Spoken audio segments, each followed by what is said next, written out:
Hello, optionstrat traders, and welcome to the next in the Compare and Contrast series. So this one's going to maybe bend your head a little bit today. I know that this was kind of a challenge for me to understand back when I started getting into trading butterflies specifically. So you may very well already know that one of my favorite trades is the butterfly trade. That's one that my students and I kind of focus on and thrive on, specifically butterflies in SPX and RUT, the main indexes. Now, again, those products are much, much larger. I don't advise anyone trading those until you fully understand and know what you're doing. But I'm going to be using that here, and the reason I'm using it here, because it's a little bit larger, some of the nuances I'm going to share with you here today are going to show up a little bit more than they would probably show up in SPY or the Qs or something else like that. So many people start off their options trading journey with things like the iron condor. Quite frankly, I don't know why. I find the iron butterfly to be a much more steady trade in my mind. But regardless, people tend to start with an iron condor or verticals, and then that could evolve into an iron butterfly. So what I want to compare here, if you look at the two descriptions of the iron butterfly and then a put butterfly, look at these profiles. They're almost exactly the same. So what's the difference between them? Well, I'm going to share with you today that there really isn't a lot of difference between the two of these at the end of the day. So if all of this goes over your head, don't freak out about it. One is almost as good as the other, but I have a personal preference, and I think you'll see why by the end of this. But again, it's important that people understand these two different trades and not get confused by them, not think that there's somehow some dramatically different secret sauce in one versus the other. So again, we're going to compare an iron butterfly to a put butterfly. And you could also substitute this for an all-call butterfly for that matter. But I think these are the two that people will most usually compare. And I think that my goal here today is to show you that the put butterfly may have a slight edge, particularly if you're dealing with larger indexes. It might not be nearly as much of an edge if you're talking about SPY, QQQ, etc. Nonetheless, it's important to understand the differences between these two. So let me move this out of the way. I'll be moving some things down that I captured screenshots at different times here because this is a moving target during the market today. So these prices and things that you're going to see here will be moving around a little bit. So what I did is I tried to capture screenshots on everything right as close to the same second as I could. And I'll actually be pulling those down for comparison here in a moment. So let's take a look first at the long put butterfly, which is a trade that I tend to most often trade and share with my students.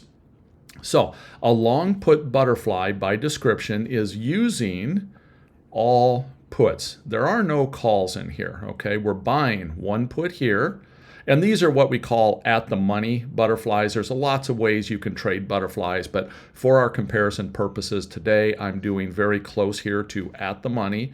I'm doing 50-point wings and comparing both of these, and I'm using the July 21st monthly expiration. So just know that I've used the same across the board on all of these. So the first thing I want you to see is the basic max profit potential, the net debit. In this case, we're going to pay a debit to get into this trade. That is probably one of the single main differences between these two trades, but it really doesn't mean anything at the end of the day. So let's just kind of go through these. So we got the long put butterfly here. Then let's take a look at the iron butterfly. You'll notice it's the exact same P&L diagram, the exact same profile. However, here we are selling a put spread, and we are selling a call spread. So this is kind of like your typical iron condor, where we're selling a call spread, we're selling a put spread. It just happens to be that the center strikes are at the same location. Where if we come back to our all put butterfly, we are, in this case, we are buying this spread and we are selling this spread. So if you look at the two of these, I'm going to go ahead and I'm going to pull down now the one of the comparisons where I snapped screenshots of this. So if we compare these two side by side, we've got the iron butterfly here. And in that iron butterfly, the main differences you're going to see are we're taking in a net credit of $4,560 on this trade. That's because we are selling a put spread and we are selling a call spread. All right. So in that particular case, we are selling both sides of this, so we're taking in a sizable credit. Well, then you come down and you look at the long put butterfly, where everything is puts, where we're having to buy this put spread, and then we're selling this put spread. The difference between those two means that we have to pay to enter this position. So on the surface, you look at this and you say, well, wait a minute. I'm getting $4,600 or $4,500 to sell this. I got to pay for this? Why would I do this instead? This doesn't make any sense to me, okay? So, well, that's where you don't, in both cases, we need to take a look at the margin being used. These are both going to use the exact same amount of margin or very close to it. And that margin is going to be the max loss that you can experience on the trade. You will notice there's a little bit of difference in the max loss. The max loss on the iron butterfly can and usually is a little bit higher. Therefore, the max profit is usually a little bit lower. Now, it's important to understand, and your chance of profit is the same, 15%. Your break-evens are essentially the same. So the two variables that we're really dealing with here is how do we get into this trade? Again, one of these we're taking in a big credit. One of them we're having to pay for. Again, that just seems a little odd. We'll look at it again in here in a moment. One of them has a slightly higher loss than the other, and therefore a slightly lower profit potential than the other. So let me move this out of the way now, and let's come back and take a look at these two. So again, here we have this profile. This is the long put butterfly, where we are buying this put, selling this one. Then we come to the condor, where we're selling both of them. But again, everything is essentially the same for all practical purposes. Let me move this back to where we're seeing our... and again, this max loss is floating around a little bit as the market floats, but that's why I snapped a screenshot for comparison purposes. So how is it this comes to be? Well, let me show you a couple other things. So this side of this trade, this put spread, let's look at that standalone, because that is in both of these trades. We're selling that exact same put spread in both trades. Well, here's that put spread we're selling. So we're selling this put spread. It's the exact same put spread. So in both cases, in both trades, we're bringing in a net credit to sell that put spread. We're selling the 4,200. We're buying the 4,150. That's what this is going to look like. So the component that is different between these two is going to be the other side of this trade. So in this case, we are buying this put spread. So we're paying a net debit for that. I'm not sure why my toss is throwing that error, but so we're buying this put spread. And in this case, we are selling the call spread. But you notice those profiles are virtually exactly the same. There's an ever so slight difference between the two of them. Well, that's that $40 difference that we're talking about, okay? So if we look at buying this for $1,820, selling this for the $1,425, well, that's that difference. That's that $400 we're going to pay for this position to end up here in an all put spread, versus if we come back and we sell this spread, and then we sell the call spread, then we're going to end up in this position. And again, these two are virtually the exact same position. Okay, so let's go back real quickly and we'll just kind of summarize this by taking a look at those at the differences at a locked point in time on these. And again, if we're looking at our max loss, the max loss usually is going to be slightly more in the iron butterfly. So let's answer the question as to why. And again, you only really kind of see this when you're looking at the larger indexes. If you're doing this in SPY, while there will usually be a difference there, it's not a large enough difference that it's going to show up or really make much difference in your overall trading. But the reason this happens is this goes to the concept of put skew. And while I'm not going to dig deep into that here today, just know that if you go out and you look at the same delta call versus put, the put will usually be valued higher. And it is usually valued higher because puts are more often used by your average investor that is looking to insure long assets of some type. So in other words, if I have a long portfolio right now and I'm going into these debt ceiling debates and I want to insure my portfolio, am I going to go out and I'm going to buy a long call or am I going to buy a long put? Well, I'm going to buy a long put. So there's a lot more people buying long puts on individual stock and on indexes right now. Because more and more people are seeking those, they get bid up, so their price will be a little bit higher.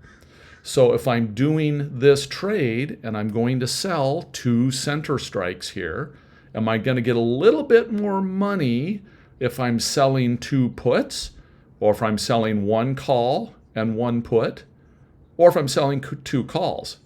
Well, if nobody's really buying calls right now, if I sold 2 calls, I'd be worse off yet. I'd probably have a max loss of maybe $480. Right now, if I'm selling 1 put and selling 1 call, well, this put is going to have a higher value than the corresponding call. So what would be better in this case is let's just sell 2 puts. If we sell 2 puts, then we can get a higher value for those 2 puts. And then we end up essentially with a lower max loss and a higher profit potential. So now let's look at one more thing here.